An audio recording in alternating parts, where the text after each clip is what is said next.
말씀은 로마서 16장 1절부터 16절까지 말씀입니다. 5절까지만 말씀을 교독하도록 하겠습니다. 내가 겐그레아 교회의 일꾼으로 있는 우리 자매 베베를 너희에게 추천하노니 성도들의 합당한 일자로 그를 옆으로 무엇이든지 그에게 소용되는 말을 도와줄지니 이는 그의 여러 사람과 나의 보호자가 되라. 너희는 그리스도 예수 안에서 나의 동역자들인 브리스가와 아굴라에게 문안하라. 세계들 모든 것들을 놓아라.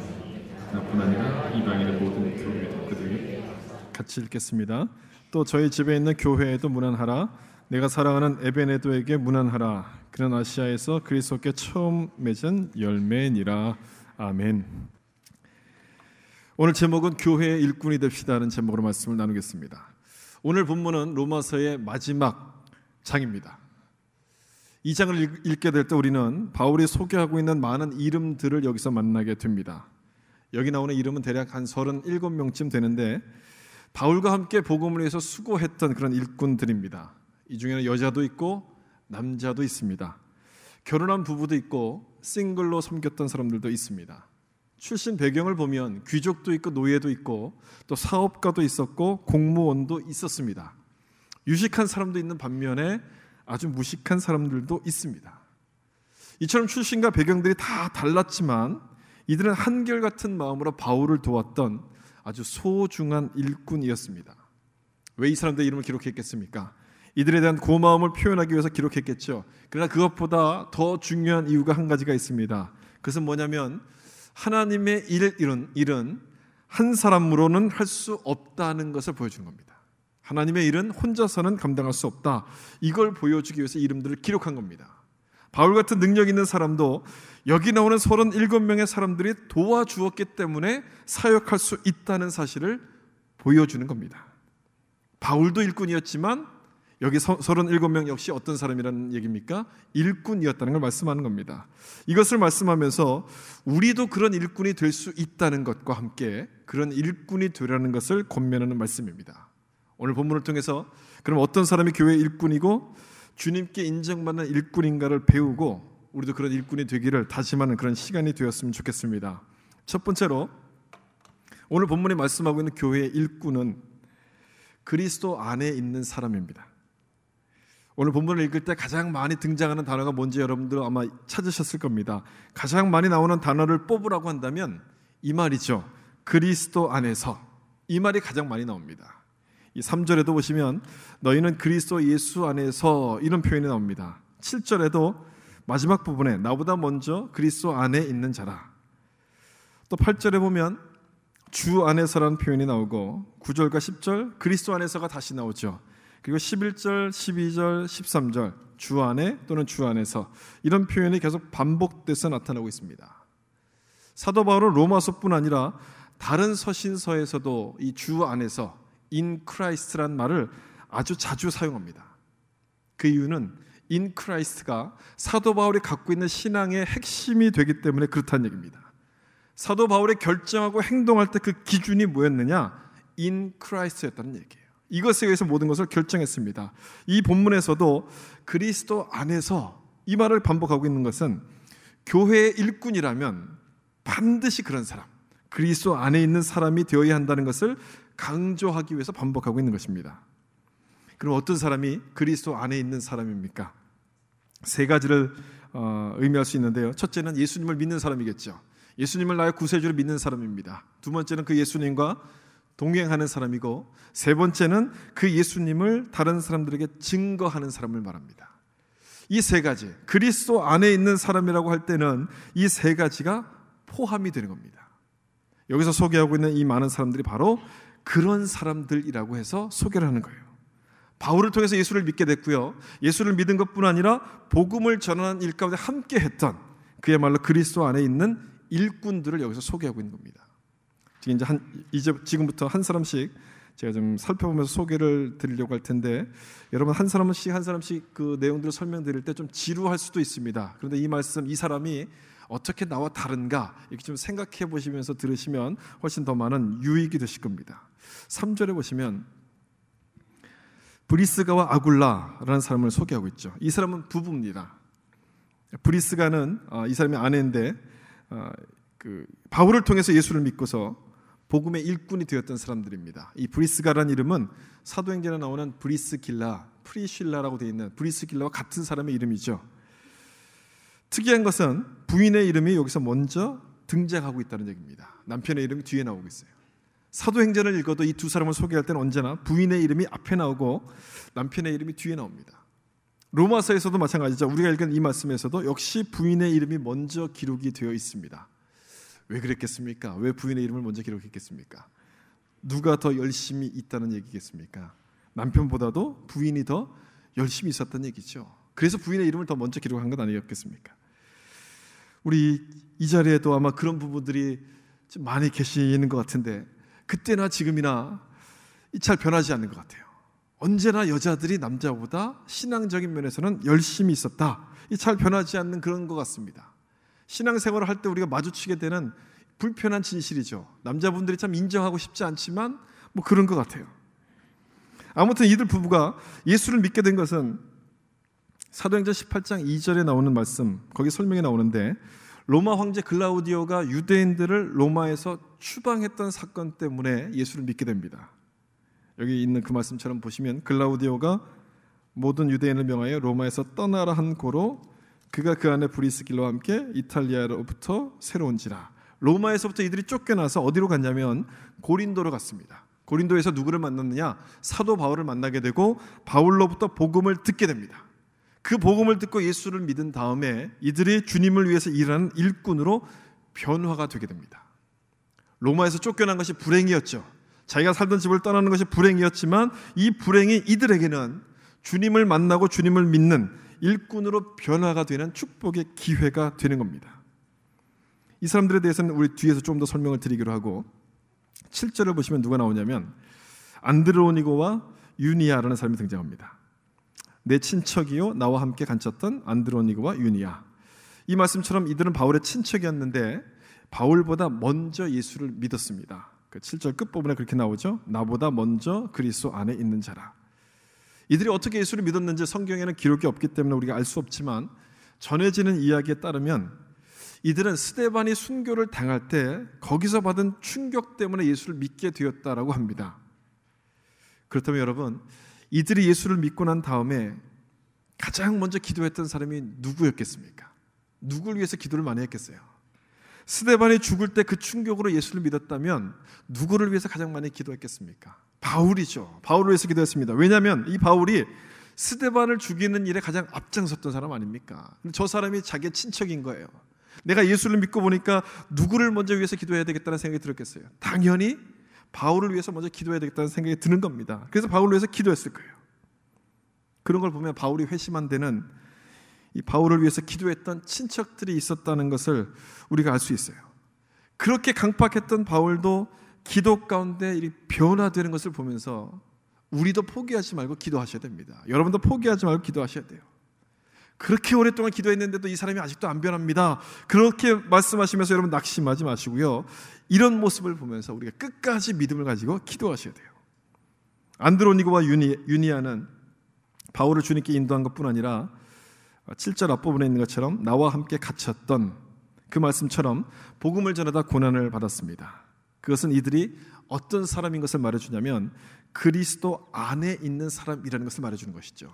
온몸을 다해서 주님을 증거했던 교회의 일꾼이었다는 겁니다. 예수를 믿은 것으로만 그친 것이 아니라 그 주님을 위해서 자기 삶을 드렸던 그런 교회의 일꾼이었습니다. 다른 사도들까지 존경할 정도로 이들은 주님을 위해서 헌신했던 그런 일꾼입니다. 그리고 3절에 보면 루포라는 사람과 그의 어머니가 등장합니다. 루포에 대해서는 별로 알려진 것이 없습니다. 그렇지만 그의 아버지는 아주 유명한 사람이었습니다. 그의 아버지가 누구냐면 마가복음 15장 21절에 나오는데 우리 이 말씀 같이 한번 읽어볼까요? 루포 마침 알렉산더와 루포의 아버지인 구레네 사람 시몬이 예수의 십자가를 지우고, 여러분 이 말씀 보시면 루포의 아버지가 누군지 아시겠죠? 누굽니까? 구레네 시몬이에요. 예수님의 십자가를 대신 졌던 그 구레네 시몬. 이 시몬은 북아프리카에 살던 사람입니다. 유대인들은 1년에 3번씩 꼭 예루살렘에 와서 예배를 드려야 되기 때문에 유월절을 지키기 위해서 예루살렘에 올라왔다가 마침 누굴 보냐면 예수님을 보게 되는 거예요. 예수님께서 십자가를 지고 가는 그 장면을 보게 되는 겁니다. 옆에서 구경을 하고 있었어요. 야, 어떤 사람인가 옆에서 보자. 옆에서 구경을 하고 있다가 그만 재수없게도 군인들에게 붙잡혀서 예수님의 십자가를 대신 지고 가게끔 된 겁니다. 억지로 십자가를 지고 가게 만든 겁니다. 무슨 생각이 들었겠습니까? 야, 오늘 정말 재수가 억색이 없구나, 이런 생각이 들었겠죠. 그런 생각을 하면서 막 걸어가고 있는데 옆에서 예수님을 보니까 이 사람의 생각이 지금 달라지기 시작합니다. 이분은 왜 이 길을 갈까? 왜 이 십자가를 질까? 이분은 보통 분이 아니구나. 이분의 죽음은 평범한 죽음이 아니구나라는 사실을 발견하게 되면서 예수님을 믿게 됩니다. 처음에는 억지로 끌려갔죠. 근데 그 덕분에 예수를 믿게 되는 축복을 누리게 된 거예요. 여기 나오는 많은 사람들이 어떻게 예수를 믿었는가를 보면 참 여러 가지 모양으로 예수를 믿게 되었다는 것을 여러분 느끼실 겁니다. 그런 걸 보면 억지로 끌려가는 것, 꼭 나쁜 건 아닌 것 같아요. 여기도 억지로 끌려오신 분들 몇 분 계실 거예요. 아내의 성화에 못 이겨서 그냥 한번 가줄게 이렇게 억지로 따라오신 남자분들이 좀 계실 텐데, 저는 그것이 여러분들에게 주님을 만나고 믿게 하는 그런 기회가 될 거라고 믿어요. 그것 때문이라도 주님을 만날 수 있게 될 겁니다. 억지로라도 여러분 꾸준히 오시는 것이 중요해요. 꾸준히 오시기만 하면 주님께서 그 마음을 변화시키셔서 하나님의 사람으로 만들어주시게 될 줄로 믿습니다. 구레네 시몬은 예수님을 영접했습니다. 그리고 자기 아들에게도 전했고 자기 아내에게도 전했어요. 이 13절 다시 보시면 주 안에서 뭐라고 되어 있습니까? 택하심을 입은 루포라고 되어 있어요. 시몬의 아들 루포 역시 주님의 일꾼이 되었다는 겁니다.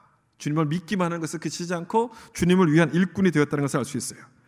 그리고 루포의 어머니는 시몬의 아내였죠. 그 13절 끝부분에 있는 말씀 보면 바울은 그녀를 가리켜서 뭐라고 부르고 있냐면 나의 어머니 이렇게 부르고 있어요. 그의 어머니는 내 어머니라 이렇게 말씀하고 있습니다. 이런 무슨 뜻이겠습니까? 그만큼 바울에게 신경을 많이 써줬다는 얘기죠. 바울이 복음만 증거할 수 있도록 거기에만 전념할 수 있도록 이 사람이 어머니처럼 따라다니면서 세밀하게 도와주었다는 것을 말씀하고 있어요. 이처럼 구레네 시몬의 온 가족은 주님을 영접한 다음에 주님을 위해서 헌신하게 되는 아름다운 모습을 보여주고 있습니다. 이런 사람이 그리스도 안에 있는 사람이에요. 예수를 믿기만 하는 사람이 아니라 그 예수님을 위해서 자기의 모든 것을 헌신할 수 있는 사람, 이런 사람들이 그리스도 안에 있는 사람이고 이 사람들이 교회의 일꾼이 되는 겁니다. 두 번째로 오늘 본문에 말씀하고 있는 교회 일꾼은 어떤 사람이냐면 이름 없이 빚도 없이 섬기는 사람입니다. 오늘 본문에 등장하고 있는 이 여러 사람들의 이름을 읽다 보면 이 사람들은 자기를 나타내지 않고 참 조용히 섬겼구나, 이런 느낌을 받게 됩니다. 찬송가 가사 이런 찬송이 있지 않습니까? 이름 없이 빚도 없이 감사하며 섬기리다. 정말 그 가사처럼 섬겼던 사람들이라는 것이 막 느껴집니다. 왜 그러냐면 여기 나오는 이름들은 너무 생소한 이름들이 많습니다. 여러분들 읽기에도 생소한 이름들이 많을 거예요. 그래서 적어도 성경에 기록될 정도라면, 자기의 이름이 성경에 기록될 정도라면 헌신을 많이 하지 않았겠습니까? 봉사를 많이 했을 거예요. 그런데 그런 내용들은 하나도 알려지지 않고 이름만이 여기 딱 남아있는 거예요. 그것이 무슨 뜻이겠어요? 그만큼 일을 안 했다는 것이 아니라 그만큼 숨어서 봉사했다는 뜻 아니겠습니까? 그만큼 이름 없이 빚 없이 그렇게 봉사했다는 얘기예요. 여기 10절에 나오는 이름 보세요. 여러분 이런 이름 들어보신 적 있어요? 아벨레, 아리스토블로. 잘 모르는 이름이죠. 처음 들어보는 이름입니다. 11절에 나기수란 이름이 나와요. 여러분 이 이름 들어보신 적 있습니까? 나가수는 익숙하시죠? 그러나 나기수는 생소해요. 무슨 이름인가? 15절에 나오는 이름도 보세요. 네레오, 처음 들어보는 이름입니다. 잘 알지 못합니다. 이 사람들은 전부 다 로마의 귀족들이었습니다. 아리스토블루는 헤롯 대왕의 손자였고 나기수는 로마 황제 글라우디오의 비서였습니다. 꽤 높은 사람이죠. 네레오는 로마 권력의 2인자였던 집정관 클레멘스의 비서였습니다. 이들의 공통점은 로마의 귀족이면서도 기독교가 핍박을 받던 시대에 신앙을 지켰다는 것이 이들의 공통점이에요. 여러분, 로마의 귀족으로서 예수를 믿는다는 것 얼마나 힘들겠습니까? 보통 어려운 일이 아니겠죠. 그런데도 이들은 그런 위험을 무릅쓰고 주님을 위해서 헌신했던 일꾼들입니다. 이들의 이야기가 전설처럼 전해지는데 그 숨겨진 이야기를 듣다 보면 참 많은 감동을 받게 돼요. 이 중에 제가 한 사람에 대한 이야기만 좀 전해드릴게요. 네레오라는 사람입니다. AD 95년도 로마 시민을 깜짝 놀라게 한 사건이 벌어집니다. 로마의 집정관이었던 훌레비우스 클레멘스가 크리스찬이라는 사실이 밝혀진 거예요. 이 클레멘스는 당시 로마 권력 서열 2위였습니다. 2인자였어요. 더군다나 그 당시는 로마 황제였던 도미티아누스 황제가 기독교인들을 막 핍박하고 있었던 그 시기였습니다. 바로 그때에 황제 바로 밑에 있던 사람이 기독교인이다 이렇게 밝혀진 거예요. 얼마나 사람들이 놀랐겠어요. 충격이 됐죠. 그래서 더 충격적인 것은 이 사람의 아버지 때문에 더 충격을 받았어요. 이 클레멘스의 아버지가 누구였냐면 64년도에 네로 황제 시대 때 네로 황제가 로마에 불을 지르고 그 책임을 누구에게 뒤집어 씌웠습니까? 기독교인들에 뒤집어 씌웠잖아요. 그래서 막 사람들을 핍박하고 잡아갔습니다. 그 일을 총책임졌던 사람이 누구였냐면 클레멘스의 아버지였어요. 그런 아버지의 아들이 기독교인이 된 겁니다. 로마가 발칵 뒤집혔죠. 막 사람들이 다 충격을 받았어요. 이 사람이 어떻게 예수를 믿게 되었을까? 계기가 있었습니다. 한 번은 클레멘스가 아버지를 따라서 원형 경기장에 갔어요. 거기서 많은 그리스도인들이, 크리스찬들이 사자에게 던져지는 모습을 보게 됩니다. 한쪽에서는 화형을 당하는 장면이 있었고 한쪽에서는 사자에게 물어뜯기는 그런 사람들이 있었어요. 이런 장면을 보던 클레멘스가 한 가지 이상한 점을 발견하게 됐어요. 크리스찬들이 그렇게 죽어가면서도 찬송을 부르고 있었다는 겁니다. 화형을 당하는 중인데도 예수는 주님이시오, 예수는 그리스도이십니다, 이 소리를 담대하게 증거하는 그 모습을 본 거예요. 그러면서 마음속에 질문이 생기기 시작했어요. 도대체 저 사람들은 어떤 사람들일까? 무엇이 저들을 죽는 순간에도 저토록 담대하게 만드는 것인가? 어디서부터 그 담대하게 찬송할 수 있는 힘이 솟아나오고 있는가? 질문이 떠오르기 시작했어요. 막 의문이 생기기 시작했어요. 고민하기 시작했어요. 고민하다가 크리스찬 한 사람을 찾아가요. 몰래 찾아갔죠. 비밀리에 크리스찬을 찾아가서 그 사람과 대화를 나누다가 복음을 듣게 되고 예수를 믿게 됩니다. 이때 도와주었던 사람이 누구냐면 15절에 나오는 네레오라는 사람이에요. 그렇게 권력의 2인자까지 올라간 사람을 전도했을 정도면 얼마나 위대한 일을 했습니까? 그런데도 이름 한 줄만 딱 기록되어 있어요. 그 일만 하고 아무 일도 안 했겠습니까? 그 한 사람만 전도하고 아무 일도 안 했겠어요? 그 밖에도 그 많은 일들을 했겠지만 이 사람에 대한 이름은 단 한 줄로 딱 기록되고 끝나버립니다. 이름 없이 빚도 없이 주님을 위해서 증거했다는 그런 모습이죠. 예수를 믿는다는 것이 목숨이 걸려있는 그런 위험한 상황 속이었지만 그 속에서도 이름 없이 빚도 없이 주님을 증거했던 일꾼들이 있었다는 겁니다. 그 사람들 때문에 복음이 계속해서 전해질 수 있었다는 얘기죠. 1절에 보시면 그런 사람이 또 한 사람 소개돼요. 그 사람 이름은 베베입니다. 1절 보세요. 우리 같이 한번 1절 말씀 읽어보겠습니다. 내가 겐그레아 교회 일꾼으로 있는 우리 자매 베베를, 이 베베는 영어 이름으로는 피비란 이름이죠. 베베는 여자였습니다. 자매 베베. 여자였음에도 불구하고 16장에서 이 많은 사람들이 소개되고 있는 가운데서 가장 먼저 이름이 등장합니다. 그래서 굉장히 좀 이렇게 아주 놀라운 일이죠. 그 당시 분위기에서는 이런 경우가 있을 수가 없습니다. 아주 특별한 경우입니다. 로마 시대는 지금으로부터 2000년 전 아닙니까? 그러니까 얼마나 그 여성들에 대한 대우가 좀 형편이 없었겠습니까? 여성을 우대하는 그런 시대가 아니었습니다. 어떤 분위기였냐면 이 로마의 철학자였던 세네카라는 사람의 글에 보면 여자도 사람인가? 이런 문제를 갖고 논쟁했다는 그런 대목이 나와요. 여자도 사람인가? 지금 들으면 큰일 날 소리 아닙니까? 근데 그때는 그런 것을 논쟁할 수 있는 그런 상황이었다는 겁니다. 그렇다면 여러분 어떤 분위기인지 감이 오시지 않습니까? 그런 상황에서 이 베베라는 여자의 이름을 가장 먼저 언급하고 있어요. 특별하다는 거죠. 이 사람이 굉장히 소중한 일꾼이라는 겁니다. 베베는 고린도 지방에서 고린도 지방에 있는 겐그리아라는 항구 도시 출신입니다. 거기서 바울을 만나서 복음을 듣고 바울을 돕는 그런 동역자가 됩니다. 그런데 그녀가 얼마나 헌신적으로 도왔는지 2절 말씀에서 이렇게 설명합니다. 2절의 끝부분에 이는 그가 여러 사람과 나의 보호자가 되었습니다. 베베가 바울을 얼마나 헌신적으로 도왔든지 나의 보호자가 되었다 이렇게 말씀합니다. 이 후원자라는 뜻입니다. 경제적인 필요가 있었을 때 바울을 도와주었고 그것뿐 아니라 다른 무슨 필요가 생겼어도 자기의 것을 아낌없이 사용할 수 있도록 이렇게 도와주었어요. 바울만 도와준 것이 아니라 다른 사람들도 그렇게 도와주었습니다. 그런 모습을 보면서 이 바울이 무슨 생각을 했겠습니까?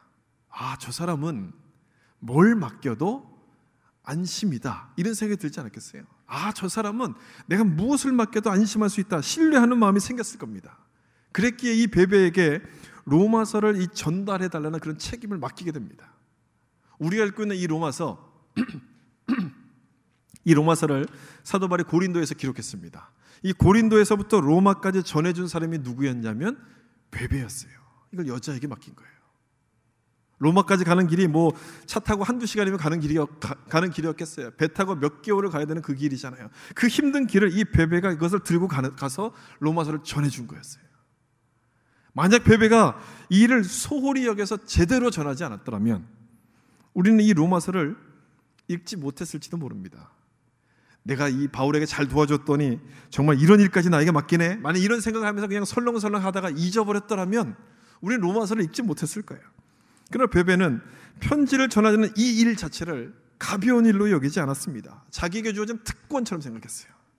귀찮은 일이 아니고 힘든 일이 아니라 자기에게 주어진 영광으로 생각하고 이 일 가운데 순종했던 겁니다. 저는 이 베베에 대해서 묵상하면서 이런 생각을 한번 해봤어요. 이 사람이 자기가 전달하는 이 편지가 나중에 신약 성경으로 남을 것을 알았을까 몰랐을까? 여러분 어떻게 생각하세요? 이걸 알고 순종했을까요? 몰랐을까요? 알았겠습니까? 몰랐겠습니까? 몰랐죠. 어떻게 합니까? 미래를 내다보는 신통력이 있는 것도 아니고 어떻게 이걸 알 수 있겠습니까? 몰랐죠. 그런 생각을 전혀 못했을 겁니다.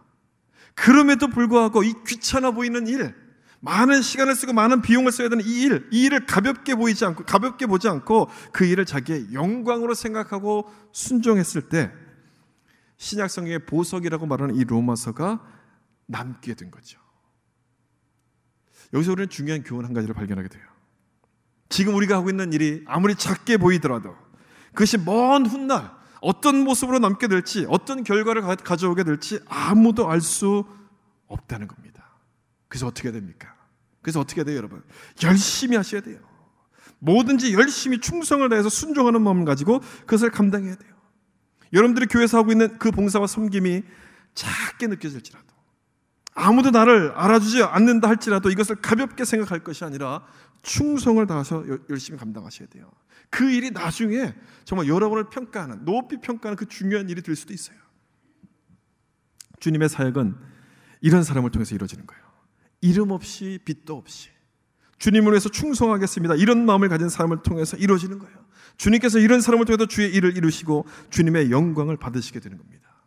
여러분들도 베베처럼 작은 일에도 충성하셔서 주님께서 인정하신 그런 일꾼들이 되시길 바랍니다. 우리 그 다음 살펴볼 사람은 브리스길라와 아굴라입니다. 앞에서 잠시 설명을 드렸지만 이들이 바울을 어떻게 섬겼는지 다시 한번 좀 살펴볼 필요가 있습니다. 고린도에서 바울을 만나서 사역을 하고 있을 때 이들은 자기의 집을 교회가 쓰도록 이렇게 개방을 해 주었습니다. 5절에 나오는 말씀 바로 그 부분이에요. 또 저희 집에 있는 교회에도 문안하라. 자기 집을 교회로 쓰도록 이렇게 오픈했던 얘기예요. 그 당시 교회 건물이 없었잖아요. 그래서 교회에서 모일 수가 없으니까 자기 집에서 모였습니다. 그 집을, 누구 집을 개방했냐면 자기 집을 교회에서 쓸 수 있도록 다 이렇게 개방해서 모이게 만들었다는 것을 설명합니다. 여러분, 집을 개방한다, 이게 참 쉬운 일입니까? 쉽지 않습니까? 이 어려운 일 아닙니까? 자기 집을 이렇게 모든 사람이 쓸 수 있도록 개방한다, 참 어려운 일이죠. 구역 예배를 여러분 드려보셔서 아실 겁니다. 이 구역 예배를 드릴 때 매주 일주일에 한 번 자기 집을 오픈하는 것도 쉽지가 않잖아요. 오픈하려면 막 지저분한 거 다 이렇게 집어넣어야 되지 않습니까? 그래서 집에 가면 절대 저 문은 열지 마세요 이렇게 말하는 데가 있어요. 왜 그랬겠어요? 그 안에 모든 걸 다 이렇게 집어넣는 것 아닙니까? 집을 오픈한다는 것은 쉽지 않아요. 그런데 이 사람은 그렇게 교회로 사용하도록 자기 집을 오픈했다는 거예요. 보통 헌신이 없으면 안 되는 일이죠. 할 수 없는 일이에요. 아무리 남자가, 이 브리스길라 아굴라 부부였잖아요. 아무리 남자가 원한다고 할지라도 여자가 동의하지 않으면 집을 오픈할 수 없어요. 저는 그런 면에서 어쩌면 브리스길라 이름이 앞에 나오지 않았을까, 이렇게 열심히 헌신했기 때문에 이런 생각도 좀 하게 돼요. 고린도에서만 그런 것이 아니죠. 바울이 에베소로 가니까 에베소까지 따라가요. 따라가서 거기서도 집을 사서 그 집을 개방해요. 복음을 전하면 이 사람들이 모일 곳이 있어야 되잖아요. 이걸 알고서 자기가 집을 사서 그 집을 개방한 거예요. 그래서 에베소 교회가 어디서부터 시작됐느냐? 이 브리스길라와 아굴라 집에서부터 이 교회가 시작돼요. 그러다가 다시 로마로 돌아가게 되고 로마에서도 자기 집을 교회를 사용하도록 개방하게 됩니다. 5절에 나오는 이 말씀이 바로 그 말씀이에요. 로마에 있는 성도들이 모일 수 있는 집을 집으로 개방한 거예요. 이 아굴라와 브리스길라 이 부부가 자주 이사를 다녔던 것은 순전히 재테크를 위한 것도 아니고 자녀 유학을 위한 것, 교육을 위한 것도 아니라 순전히 복음 전하는 일을 위해서 이사를 다녔어요. 복음 전하는 일을 돕기 위해서. 그렇다고 누가 알아주는 것도 아니었습니다. 누가 인정해 주는 것도 아니었습니다. 그런데도 그 일을 묵묵하게 했어요. 집을 개방하면 쓰는 사람들은 편하죠. 쓰는 사람들에게는 아무것도 아니지만 집을 개방하는 입장에서는 엄청난 희생이 따라오는 거예요. 엄청난 헌신이 필요한 일입니다. 더 큰 문제는 뭐냐? 그렇게 한다고 해도 별로 티가 나지 않는다는 거예요. 그런데 이들 부부는 그 일을 섬긴 거예요. 정말 이름 없이 빚도 없이 정말 주님만을 위해서 섬겼던 그런 일꾼입니다. 그래서 이들을 향해서 뭐라고 설명하고 있냐면 4절 말씀에 이렇게 설명하고 있죠. 우리 4절 말씀 같이 한번 읽어보겠습니다. 시작. 그들은 내 목숨을 위하여 이방인의 모든 교회들도 그들에게 감사하느니라. 아멘. 이런 놀라운 말씀 아니에요? 내 목숨을 위하여 자기들의 목까지도 내놓았나니. 사도 바울을 위해서라면 자기의 생명도 아끼지 않는다, 이렇게 섬겼던 거예요. 그랬으니까 자기의 집도 마음껏 개방할 수 있었겠죠. 그런 일이 아무것도 아니라고 생각했을 겁니다. 참 놀라운 모습이죠. 이들은 바울을 돕는 것이, 바울 한 사람을 돕기 위해서 이렇게 한 것이 아니라 바울을 돕는 것이 곧 주님을 위한 것이고 그것이 복음을 위한 것이라는 분명한 확신이 있었습니다. 그래서 그 확신 때문에 자기의 생명도 아끼지 않고 이렇게 헌신한 거예요. 자기의 이름을 드러내지 않고 자기의 모든 모습을 드러내지 않고 이렇게 헌신한 거예요.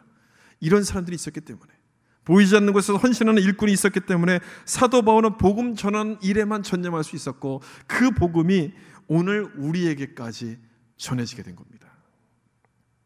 여러분, 주님의 일은 이런 사람을 통해서 이루어지는 거예요. 작게 보이는 일도 작은 일로 여기지 않고 순종할 수 있는 사람, 그런 사람을 통해서 주님의 역사가 이루어지게 되는 거예요. 교회에 필요한 일꾼은 이런 사람들이 필요한 겁니다. 큰 일만 하려는 사람이 아니라 작은 일에도 기쁨을 갖고 순종할 수 있는 사람, 이름도 없이 빚도 없이 주님의 영광을 위해서 헌신을 알리는 사람, 이런 사람이 주님께서 기뻐하시는 교회 일꾼이 되는 줄로 여러분 믿으시길 바랍니다. 여러분 모두가 다 이런 일꾼이 되셔서 주님을 기쁘시게 하는 그런 여러분 되시길 예수님의 이름으로 축복합니다. 마지막으로 오늘 본문이 설명하고 있는 교회 일꾼은 성도의 교제를 통해서 서로를 세워가는 사람입니다. 여러분 한번 따라해 보시겠어요? 서로를 세워가는 사람, 이 사람이 교회 일꾼입니다. 16절에 너희가 거룩하게 입맞춤으로 서로 문안하라. 그리스도의 모든 교회가 다 너희에게 문안하느니라. 여기 문안한다는 말이 나오는데 인사하라는 뜻이죠. 서로 인사하라, 이런 뜻입니다. 상대방과 마주쳤을 때 그냥 지나가면서 헬로우 이 정도 하라는 그런 말씀이 아니라 서로에게 관심을 가지고 따뜻한 마음으로 돌아보는 그런 이 교제를 나누는 말씀입니다. 성도의 교제를 의미하는 말씀이에요. 이 표현, 문안하라는 이 표현이 16장에 계속 매 절마다 반복되고 있습니다. 반복한다는 것은 그만큼 중요하다는 거예요. 성도의 교제가 우리가 더 중요하다는 걸 말씀하는 얘기죠. 초대교회 예배 순서 중에는 기도가 끝난 다음에 남자는 남자끼리, 여자는 여자끼리 이렇게 허그하고 입 맞추는 그런 시간이 있었습니다. 이것 때문에 믿지 않는 사람들이 오해를 많이 했죠. 초대교회 그 그리스도인들을 향해서 저 사람들은 맨날 이 껌껌한 시간에 모여서 저 구석에서 자기들끼리 막 끌어안고 이렇게 입 맞춘다, 이런 것 때문에 동성애자라는 그런 오해를 많이 받았어요. 근데 그런 뜻이 아니라 16절에 나와 있는 말씀처럼 이것은 거룩한 입맞춤이었습니다. 홀리 키스였어요. 우리 모두가 다 예수 안에서 한 형제고 한 자매임을 확인하는 시간이었습니다. 이것은 초대교회 성도들에게 아주 중요한 시간이었고 중요한 일이었습니다. 왜냐하면 말씀대로 살려고 애쓰다가 지친 마음을 이 시간을 통해서 위로받았기 때문에 그래요. 여러분, 지금 시대와 이 초대교회 상황을 한번 비교해 보십시오. 비교가 안 되죠. 우리가 지금 살고 있는 이 시대도 하나님의 말씀대로 사는 것이 쉽습니까? 어렵습니까? 참 어려워요. 하나님 말씀대로 살려는 것이 굉장히 어렵습니다. 그런데 지금도 그렇게 어려운데 초대교회 상황으로 돌아가 본다면 얼마나 어렵겠습니까? 하나님 말씀대로 붙들고 산다는 것이 얼마나 어렵겠어요. 그렇게 힘들어진 마음을 예배에 와서 예배를 통해서 말씀을 통해서 위로를 받고 서로가 이게 따뜻하게 포옹해 주는 것을 통해서 위로를 받았던 거예요. 따뜻한 마음을 가지고 서로를 안아주게 될 때 무슨 생각이 들었겠어요? 나 혼자 이 길을 가는 것이 아니구나. 저 사람도 나와 함께 이 길을 가는구나. 용기를 얻지 않았겠습니까? 힘을 얻었을 거예요. 이런 시간이 바로 그런 시간들이었어요. 서로에게 힘을 주고 서로에게 용기를 주는 그런 시간이었어요. 저는 목회를 시작할 때 말씀만 바로 전하면 교회가 부흥하고 잘 될 것이라고 생각을 했어요. 그런 생각을 갖고 지금까지 쭉 그렇게 해왔어요. 아, 말씀에 모든 키가 있다, 이렇게 생각을 많이 했습니다. 그런데 시간이 가면 갈수록 그렇지 않다는 생각이 자꾸만 들기 시작했어요. 말씀과 함께 또 하나 중요한 것이 있다는 생각이 자꾸만 들어요. 그것이 뭐냐면 성도의 교제라는 거예요. 성도의 교제.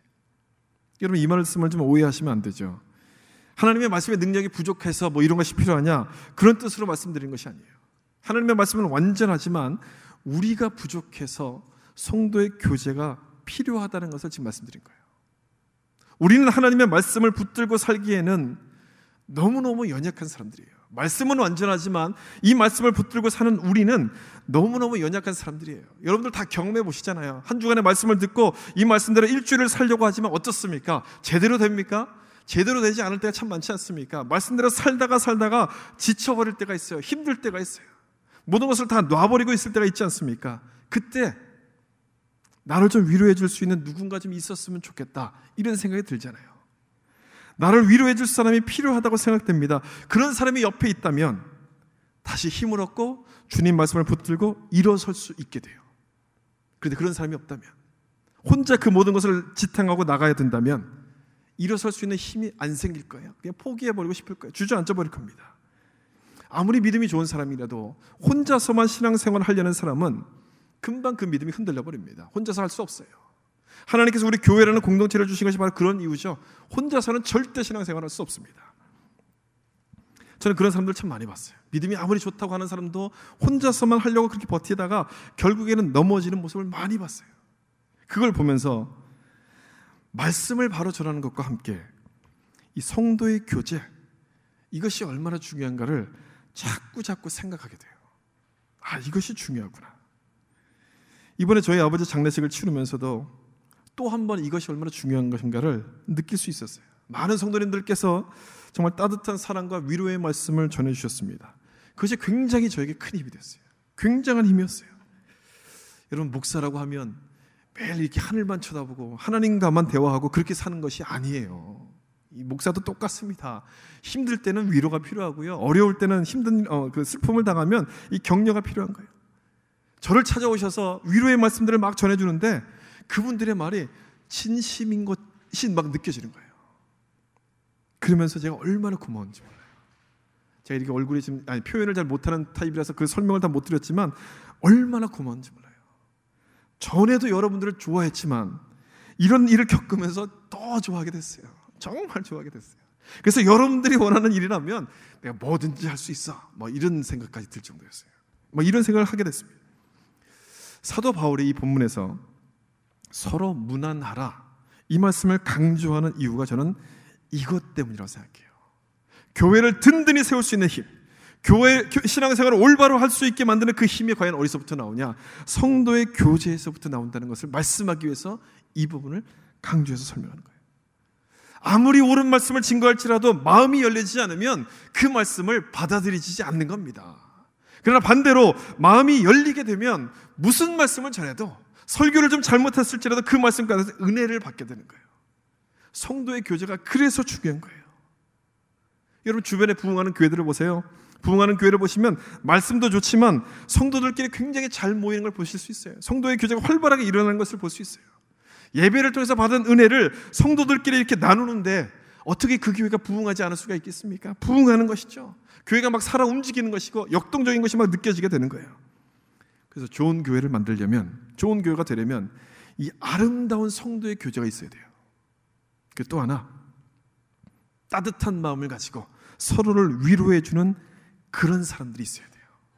이런 사람이 있으면 좋은 교회가 돼요. 따뜻한 마음을 가지고 위로해 주는 사람들, 이런 사람이 누구냐면 이 일을 하는 사람이 바로 교회의 일꾼이 되는 겁니다. 따뜻한 마음을 갖고 사람들을 위로해 주는 사람, 이 사람이 교회의 일꾼이에요. 대단한 일을 해야지만 교회의 일꾼이 되는 것이 아니에요, 여러분. 만날 때마다 반갑게 인사하고 상대방의 형편을 물어보고 그냥 건성으로 물어보는 것이 아니라 정말 진심이 담긴 마음을 가지고 물어보는 이 사람이 교회의 일꾼이 되는 거예요. 이 정도는 할 수 있지 않습니까, 여러분?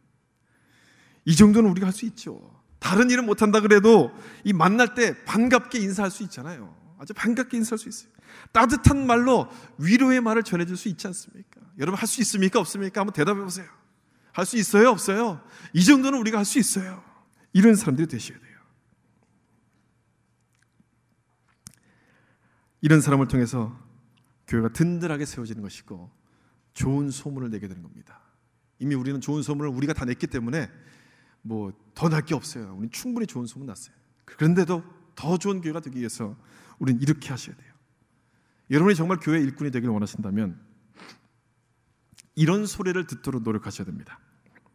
저 사람을 보면 참 기분이 좋아. 이런 소리를 들으셔야 돼요. 내가 저 사람 때문이라도 교회 꼭 가야지. 이런 소리를 듣는 사람들이 되셔야 돼요. 이런 사람이 교회에 필요한 일꾼이에요. 이런 사람이 되셔야 돼요. 반대로 저 사람을 보니까 교회 가기가 싫어. 이런 소리를 들으시면 안 되는 거예요. 오늘 교회 가려고 그랬는데도 저 사람이 갑자기 생각나서 교회 가기가 싫어졌어. 이런 소리를 들으시면 안 되는 거죠. 아무리 헌금을 많이 하고 아무리 큰 일을 많이 한다고 해도 이런 사람은 교회 일꾼이 될 수가 없는 거예요.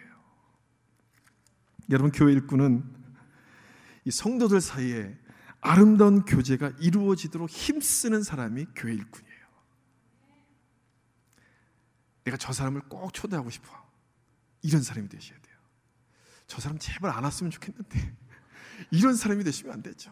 꼭 와야 될 사람, 꼭 오라고 초청하는 사람이 되셔야지 딱 갔는데 속으로 막 이렇게 안 반가워하고 그런 사람이 되시면 어떡하겠어요. 서로를 세워주고 서로를 섬기고 서로를 돌아보는 사람, 이 사람이 교회 일꾼이고 이 사람이 주님께서 기뻐하시는 그런 사람이에요. 오늘 본문 10절 보시겠어요? 이 10절에 아벨레라는 사람이 나오죠. 누군지 모릅니다. 이 사람에 대해서 알려진 것이 없어요. 그러나 이 짧은 이 말씀을 보면 그가 어떤 사람이었는지는 짐작할 수 있어요. 보세요. 뭐라도 있어요. 그리스도 안에서 인정함을 받은 아벨레에게 문안하라. 어떤 사람인지 느껴지지 않습니까? 주님께 인정받은 사람이라면 이 사람 역시 사람들에게도 인정받지 않았겠어요? 당연히 인정받았겠죠. 뭘 해서 인정받았겠어요? 뭘 해서 인정받았겠어요? 혼자 열심히 기도하고 혼자 열심히 성경 보고 혼자 열심히 예배했다고 해서 그걸 보고 사람들이 인정합니까? 나 혼자만 신앙생활 잘해야지 그런 모습을 했다고 해서 이 사람을 인정하겠어요? 아니죠. 그런 사람은 인정하지 않습니다. 어떤 사람을 인정하느냐? 어려운 사람을 찾아가서 도와주고 그들을 세워주기 위해서 자기의 모든 것을 쏟아붓는 사람, 이 사람을 사람들이 인정하는 것 아니겠어요? 그런 사람이 인정받는 건 아니겠습니까? 아마 그런 일을 했을 거예요.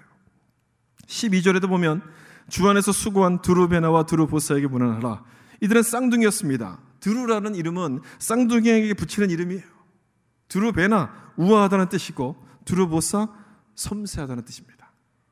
아마도 이들은 이 사람들에 대해서 알려진 것이 없기 때문에 아마도 이들은 이름 그대로 우아하고도 섬세하게 주님을 위해서 수고했을 거예요. 여성으로서 우아하고 섬세하게 수고할 수 있는 일들이 뭐겠습니까? 그렇게 섬길 수 있는 일들이 뭐겠어요? 위로하는 일 아니겠어요? 격려해 주는 일 아니겠어요? 아픈 사람이 있으면 그 사람 찾아가서 뭔가 좀 도와주는 그런 일들 아니겠습니까? 믿음이 흔들린 자가 있으면 그 사람을 찾아가서 기도해 줬을 거예요. 마음에 상처를 받아서 아픔을 당해서 괴로워하는 자가 있을 때 말없이 그들을 찾아가서 이렇게 감싸 안아줬을 겁니다. 나만 잘 믿는 것이 아니라 나만 잘 되는 것이 아니라 우리 모두 함께 잘 믿는 것이 하나님의 뜻인 것을 깨닫고 그들을 세워주기 위해서 묵묵하게 섬겼을 거예요. 사랑하는 성도 여러분, 오늘 본문에 기록하고 있는 이 많은 이름들 그저 한 번에 읽고 지나가라고 우리 가운데 기록한 것이 아닙니다. 우리가 배우고 본받아야 될 이름이기 때문에 여기 기록하고 있는 겁니다.